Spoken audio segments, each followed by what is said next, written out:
शुक्रवार संतोषी माता व्रत कथा। शुक्रवार के दिन मां संतोषी का व्रत पूजन किया जाता है। इस पूजा के दौरान माता की आरती पूजन तथा अंत में माता की कथा सुनी जाती है। आइए जानें शुक्रवार के दिन की जाने वाली संतोषी माता व्रत कथा। एक बुढ़िया थी, उसके 7 बेटे थे। 6 कमाने वाले थे जबकि एक निकम्मा था। बुढ़िया 6 बेटों को रसोई बनाती, भोजन कराती और उनसे जो कुछ जूठन बचता वह 7वें को दे देती थी। एक दिन वह अपनी पत्नी से बोला, देखो मेरी माँ मुझ पर कितना प्रेम करती हैं। वह बोली, क्यों नहीं, सबका जूठा जो तुमको खिलाती हैं। वह बोला, ऐसा नहीं हो सकता है, मैं जब तक आंखों से ना देख लूं मान नहीं सकता। बहू हंसी कर बोली, देख लोगे तब तो मानोगे। कुछ दिन बाद त्योहार आया। घर में 7 प्रकार के भोजन और चूरमे के लड्डू बने। वह जांचने को सिर दुखने का बहाना कर पतला वस्त्र सिर पर ओढ़ रसोई घर में सो गया। वह कपड़े में से सब देखता रहा। 6 भाई भोजन करने आए। उसने देखा माँ ने उनके लिए सुंदर आसन बिछा, नाना प्रकार की रसोई परोसी और आग्रह करके उन्हें जिमाया। वह देखता रहा। 6 भोजन करके उठे तब माँ ने उनकी जूठी थालियों में से लड्डुओं को टुकड़े उठाकर एक लड्डू बनाया। जूठन साफ कर बुढ़िया माँ ने उन्हें पुकारा, बेटा 6 भाई भोजन कर गए, अब तू ही बाकी है, उठ, तू कब खाएगा। वह कहने लगा, माँ मुझे भोजन नहीं करना, मैं अब परदेश जा रहा हूँ। माँ ने कहा, कल जाता हो तो आज चला जा। वह बोला, हाँ आज ही जा रहा हूँ। यह कहकर वह घर से निकल गया। 7वें बेटे का परदेश जाना। चलते समय पत्नी की याद आ गई। वह गौशाला में कंडे उपले थाप रही थी। वहां जाकर बोला, हम जाबे परदेश आबे कुछ काल, तुम रहियो संतोष से धर्म अपनो पाल। वह बोली, जाओ पिया आनंद से, हमारो सोच हटाए, राम भरोसे हम रहें, ईश्वर तुम्हें सहाय। 2 निशानी आपन देख धरू में धीर, सुधी मति हमारी विसारियो रखियो मन गंभीर। वह बोला, मेरे पास तो कुछ नहीं, यह अंगूठी है, सो लो और अपनी कुछ निशानी मुझे दो। वह बोली, मेरे पास क्या है, यह गोबर भरा हाथ है। यह कहकर उसकी पीठ पर गोबर के हाथ की थाप मार दी। वह चल दिया। चलते चलते दूर देश पहुंचा। परदेश में नौकरी। वहां एक साहूकार की दुकान थी। वहां जाकर कहने लगा, भाई मुझे नौकरी पर रख लो। साहूकार को जरूरत थी। बोला, रह जा। लड़के ने पूछा, तनख्वाह क्या दोगे। साहूकार ने कहा, काम देखकर दाम मिलेंगे। साहूकार की नौकरी मिली। वह सुबह 7 बजे से 10 बजे तक नौकरी बजाने लगा। कुछ दिनों में दुकान का सारा लेन देन, हिसाब किताब, ग्राहकों को माल बेचना, सारा काम करने लगा। साहूकार के 7-8 नौकर थे। वे सब चक्कर खाने लगे, यह तो बहुत होशियार बन गया। सेठ ने भी काम देख और 3 महीने में ही उसे आधे मुनाफे का हिस्सेदार बना दिया। वह कुछ वर्ष में ही नामी सेठ बन गया और मालिक सारा कारोबार उस पर छोड़कर चला गया। पति की अनुपस्थिति में सास का अत्याचार। इधर उसकी पत्नी को सास ससुर दुख देने लगे। सारी गृहस्थी का काम करा के उसे लकड़ी लेने जंगल भेजते रहे। इसी बीच घर के आटे से जो भूसी निकलती उसकी रोटी बनाकर रख दी जाती और फूटे नारियल की नारेली में पानी। एक दिन वह लकड़ी लेने जा रही थी। रास्ते में बहुत सी स्त्रियां संतोषी माता का व्रत करती दिखाई दी। संतोषी माता का व्रत। वह वहां खड़ी होकर कथा सुनने लगी और पूछा, बहनों तुम किस देवता का व्रत करती हो और उसके करने से क्या फल मिलता है। यदि तुम इस व्रत का विधान मुझे समझा कर कहोगे तो मैं तुम्हारा बड़ा एहसान मानूंगी। तब उनमें से एक स्त्री बोली, सुनो, यह संतोषी माता का व्रत है। इसके करने से निर्धनता दरिद्रता का नाश होता है और जो कुछ मन में कामना हो सब संतोषी माता की कृपा से पूरी होती है। तब उसने उससे व्रत की विधि पूछी। संतोषी माता की व्रत विधि। वह भक्ति निधि स्त्री बोली, 1.25 आने का गुड़ चना लेना, इच्छा हो तो 5.25 आने का लेना या 1.25 रुपए का भी सहूलियत के अनुसार लाना। बिना परेशानी और श्रद्धा व प्रेम से जितना भी बन पड़े सवाया लेना। प्रत्येक शुक्रवार को निराहार रहकर कथा सुनना, इसके बीच क्रम टूटे नहीं, लगातार नियम पालन करना। सुनने वाला कोई न मिले तो घी का दीपक जलाकर उसके आगे या जल के पात्र के सामने रखकर कथा कहना। जब कार्य सिद्ध न हो नियम का पालन करना और कार्य सिद्ध हो जाने पर व्रत का उद्यापन करना। 3 मास में माता फल पूरा करती हैं।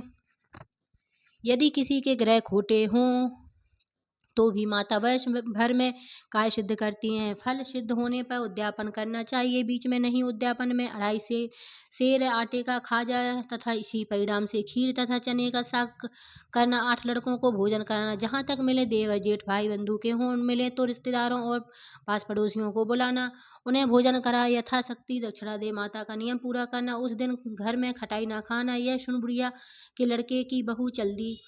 व्रत का पेड़ करना और माँ संतोषी का दर्शन देना।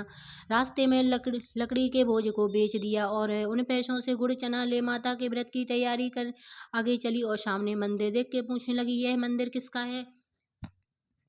सब कहने लगे, संतोषी माता का मंदिर। यह सुनकर माता के मंदिर में जाकर चरणों में लौटने लगी, दीन हो विनती करने लगी, माँ मैं निपट अज्ञानी हूँ, व्रत के कुछ नियम नहीं जानती हूँ, मैं दुखी हूँ। हे माता जगत जननी, मेरा दुख दूर कर, मैं तेरी शरण में हूँ। माता को दया आई। एक शुक्रवार बीता कि दूसरे को उसके पति का पत्र आया और तीसरे शुक्रवार को उसका भेजा हुआ पैसा पहुँचा। यह देख जेठ जेठानी मुँह सिकोड़ने लगे। लड़के ताने देने लगे। काकी के पास पत्र आने लगे, रुपया आने लगा। अब तो काफी काकी की खातिर बढ़ेगी। बेचारी सरलता से कहती, भैया कागज आवे, रुपया आवे, हम सब के लिए अच्छा है। ऐसा कहकर आंखों में आंसू भरकर संतोषी माता के मंदिर में आप मातेश्वरी चरणों में गिरकर रोने लगी। माँ मैंने तुमसे पैसा कम मांगा है, मुझे पैसे से क्या काम है, मुझे तो अपने सुहाग से काम है, मैं तो अपने स्वामी के दर्शन मांगती हूँ। तब माता ने प्रसन्न होकर कहा, जा बेटी तेरा स्वामी आएगा। यह सुनकर खुशी से बावली हो घर में जा काम करने लगी। अब संतोषी माँ विचार करने लगी, इस भोली पुत्री को मैंने कह तो दिया कि तेरा पति आवेगा, लेकिन कैसे? वह तो इसे स्वप्न में भी याद नहीं करता है। उसे याद दिलाने के लिए को मुझे ही जाना पड़ेगा। इस तरह माता जी उस बुढ़िया के बेटे के पास जा स्वप्न में प्रकट कहने लगी, साहूकार के बेटे सो रहा है या जागता है? वह कहने लगा, माता सोता भी नहीं जागता भी नहीं हूँ, कहो क्या आज्ञा है? माँ कहने लगी, तेरे घर बार कुछ है कि नहीं? वह बोला, माँ मेरे पास सब कुछ है, माँ बाप है, बहू है, क्या कमी है? माँ बोली, भोले पुत्र तेरी बहू घोर कष्ट उठा रही है, तेरे माँ बाप उसे परेशानी दे रहे हैं, वह तेरे लिए तरस रही है, तू उसकी सुध ले। वह बोला, हाँ माता जी यह तो मालूम है, परंतु जाऊं तो कैसे? परदेश की बात है, लेन देन का कोई हिसाब नहीं है, कोई जाने का रास्ता नहीं आता, कैसे चला जाऊं? माँ कहने लगी, मेरी बात मान, सवेरे नहा धोकर संतोषी माता का नाम ले, घी का दीपक जलाकर दंडवत कर दुकान पर जा बैठ, देखते देखते सारा लेन देन चुक जाएगा, जमा कर माल बिक जाएगा, सांझ होते होते धन का भारी ढेर लग जाएगा। अब बूढ़े की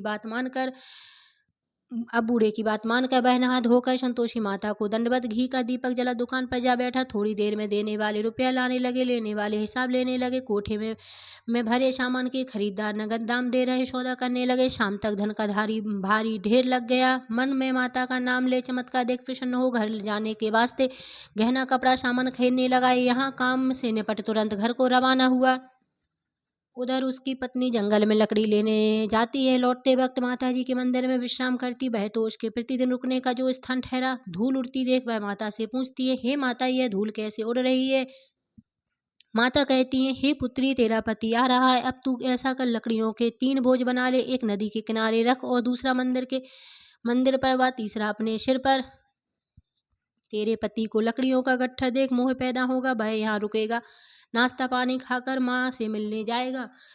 तब तू लकड़ियों का बोझ उठाकर जाकर और चौक में गट्ठर डालकर जोर से आवाज लगाना, लो सासू जी लकड़ियों का गट्ठर लो, भूसी की रोटी दो, नारियल के खेपड़े में पानी दो, आज मेहमान कौन आया है? माता जी से बहुत अच्छा कहकर वह प्रसन्न मन से लकड़ियों के 3 गट्ठर बनाई, एक नदी के किनारे पर और एक माता जी के मंदिर पर रखा।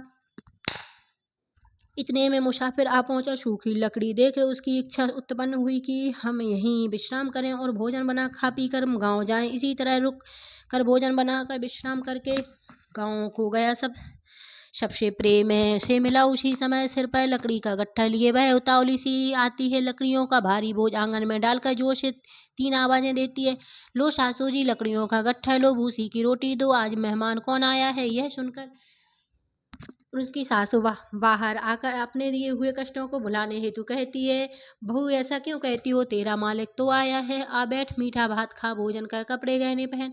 उसकी आवाज सुनकर उसका पति बाहर आया। अंगूठी देख व्याकुल हो जाता है। माँ से पूछता है, माँ यह कौन है? माँ बोली, बेटा यह तेरी बहू है, जब से तू गया है तब से सारे गांव में भटकती फिरती है, घर का कामकाज कुछ नहीं करती है, चार पहर खा जाती है, चार पहर आकर खा जाती है। वह बोला, ठीक है माँ, मैंने इसे भी देखा और तुम्हें भी देखा, अब दूसरे घर की ताली दो, उसमें रहूंगा। माँ बोली, ठीक है, जैसी तेरी मर्जी। वह दूसरे मकान की तीसरी मंजिल का कमरा खोल सारा सामान जमाए। एक दिन में राजा के महल जैसा ठाट बाट बन गया। अब क्या था, बहू सुख भोगने लगी। इतने में शुक्रवार आया। शुक्रवार व्रत के उद्यापन में हुई भूल किया खटाई का इस्तेमाल। उसने पति से कहा, मुझे संतोषी माता के व्रत का उद्यापन करना है। पति बोला, खुशी से कर लो। वह उद्यापन की तैयारी करने लगी। जेठानी के लड़कों को भोजन के लिए कहने लगी। उन्होंने मंजूर किया, परंतु पीछे से जेठानी ने अपने बच्चों को सिखाया, देखो भोजन के समय खटाई मांगना, जिससे उनका उद्यापन पूरा ना हो सके। लड़के नीमने आए, खीर खाना पेट भर गया, परंतु बाद में खाते ही कहने लगे, हमें खटाई दो, खीर खाना हमको नहीं भाता है। देख कर अरुचि होती हुई वह कहने लगी, भाई खटाई किसी को नहीं दी जाएगी, यह तो संतोषी माता का प्रसाद है। लड़के उठ खड़े हुए, बोले, पैसा लाओ। भोली बहू कुछ जानती नहीं थी, उन्हें पैसे दे दिए। लड़की उसी समय हट करके इमली खटाई ले खाने लगी। यह देखकर वह बहू पर माताजी ने कोप किया। राजा के दूत उसके पति को पकड़ कर ले गए। जेठ जेठानी मनमाने वचन कहने लगी, लूट लूट कर धन इकट्ठा कर लाया है, अब सब मालूम पड़ जाएगा, जब जेल की मार खाएगा। बहू से यह सहन नहीं हुआ। माँ संतोषी से माफी मांगने रोती हुई माता जी के मंदिर गई। कहने लगी, हे माता, तुमने क्या किया? हंसाकर अब भक्तों को रुलाने लगी।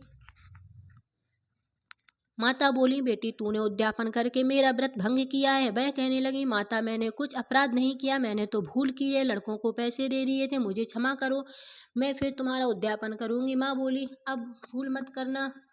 वो कहती है, अब भूल नहीं होगी, अब बतलाओ वो कैसे आवेंगे। माँ बोली, जा पुत्री, तेरा पति तुझे रास्ते में आता मिलेगा। वह निकली, राह में पति आता मिला। वह पूछ वह पूछी, कहाँ गए थे? वह कहने लगा, इतना धन जो कमाया है उसका टैक्स राजा ने मांगा था, वह भरने गया था। वह प्रसन्न हो बोली, भला हुआ, अब घर को चलो। कुछ दिन बाद फिर शुक्रवार आया। फिर किया व्रत का उद्यापन। वह बोली, मुझे फिर माता का उद्यापन करना है। पति ने कहा, करो। बहू फिर जेठ के लड़कों को भोजन कहने के लिए ले गई। जेठानी ने एक दो बातें सुनाई और सब लड़कों को सिखाने लगी, तुम सब पहले ही खटाई मांगना। लड़के भोजन से पहले कहने लगे, हमें खीर नहीं खानी, हमारा जी बिगड़ता है, कुछ खटाई खाने को दो। वह बोली, खटाई किसी को नहीं मिलेगी, खाना हो तो खाओ। वह ब्राह्मण के लड़के को लाकर भोजन कराने लगी। यथाशक्ति दक्षिणा की जगह एक एक फल उन्हें दिया। संतोषी माता प्रसन्न हुई। संतोषी माता का फल। माता की कृपा होते ही 9वें मास में उसके चंद्रमा के समान सुंदर पुत्र प्राप्त हुआ। पुत्र को पाकर प्रतिदिन माता जी के मंदिर को जाने लगी। माँ ने सोचा, यह रोज आती है, आज क्यों न इसके घर चलूं। यह विचार कर माता ने भयानक रूप बनाया। गुड़ चने से सना मुँह, ऊपर सूंड के समान होंठ, उस पर मक्खियां भिन भिना कर रही थीं। देहली पर पैर रखते ही उसकी सास चिल्लाई, देखो रे, कोई चुड़ैल डाकिन आ रही है, लड़कों इसे भगाओ, नहीं तो किसी को खा जावेगी। लड़के भगाने लगे, चिल्लाकर खिड़की बंद करने लगे। बहू रोशनदान में से देख रही, प्रसन्नता से पगली बन चिल्लाने लगी, आज मेरी माता जी मेरे घर आई हैं। वह बच्चे को दूध पीने से हटाती। इतने में सास का क्रोध फट पड़ा। वह बोली, क्या उतावली हुई है? बच्चे को पटक दिया। इतने में माँ के प्रताप से लड़के ही लड़के नजर आने लगे। वह बोली, माँ मैं जिसका व्रत करती हूँ यह संतोषी माता है। सबने माता जी के चरण पकड़ लिए और विनती कर कहने लगे, हे माता, हम मूर्ख हैं, अज्ञानी हैं, तुम्हारे व्रत की विधि हम नहीं जानते, व्रत भंग कर हमने बड़ा अपराध किया है, जग माता आप हमारा अपराध क्षमा करो। इस प्रकार माता प्रसन्न हुई। बहू को प्रसन्न हो, जैसा फल दिया है वैसा माता सबको दे, जो पढ़े उसका मनोरथ पूर्ण हो। बोलो संतोषी माता की जय। Thanks for watching. इसी तरह की धार्मिक वीडियो कथा सुनने के लिए हमारे चैनल को लाइक, सब्सक्राइब, शेयर करें। Thank you.